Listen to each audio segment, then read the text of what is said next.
मित्रांनो, आता आहे भुसावळमध्ये आणि भुसावळच्या जवळपासच ही रेल्वेची पटरी आहे. ही आहे दिल्ली लाईन, नागपूर लाईन. हे बघा, सरळ इकडे भुसावळ जंक्शनमध्ये गेलेली. आता एक ट्रेन येते बघा, ही बघा.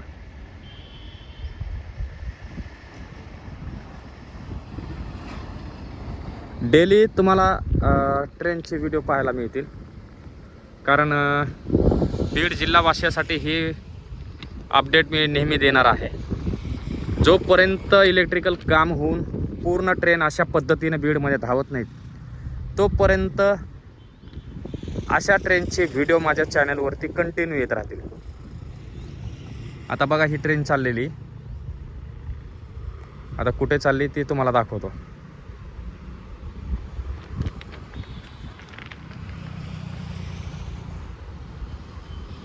ही आहे बघा, मालगाडी आहे.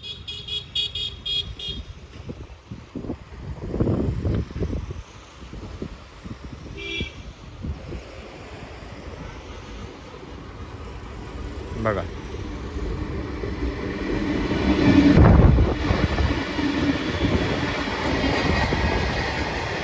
याच्यामध्ये फळ वगैरे, कांदा, गहू, ज्वारी असं एक्सपोर्ट होतं. याच्यामध्ये कडधान्य जेवढेत ना, ते सगळे कडधान्य, फळं हे ह्याच्यामध्ये एक्सपोर्ट होता.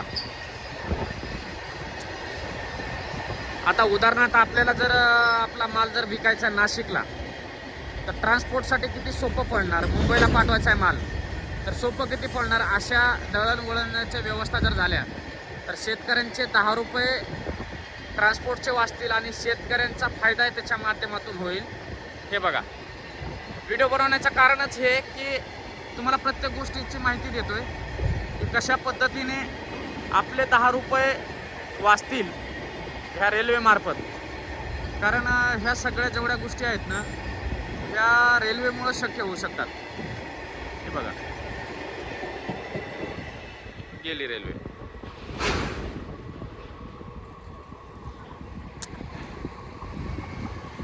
कंटिन्यू रेल्वे चालू राहता बघा. हा एरिया आहे, ह्या साईडला रोड आहे, वस्ती इथे. हे निंबोरा बुद्रुक म्हणून आहे, सॉरी फेकरी म्हणून आहे गाव. आणि हे त्याच्या अगदी समोरच हे रेल्वेचं वरून एक जाणारा समृद्धी महामार्ग. हे बघा, ब्रिज. आणि त्याच्या साईडलाच मी उभा आहे.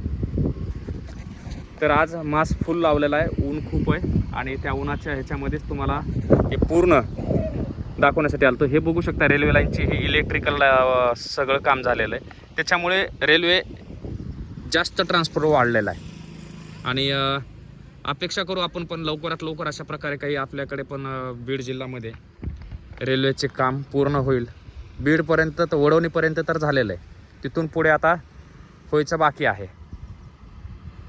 मी रेल्वे पटरीवरती जाऊ शकत नाही, कारण ते कायद्याच्या नियमाचं उल्लंघन होतं.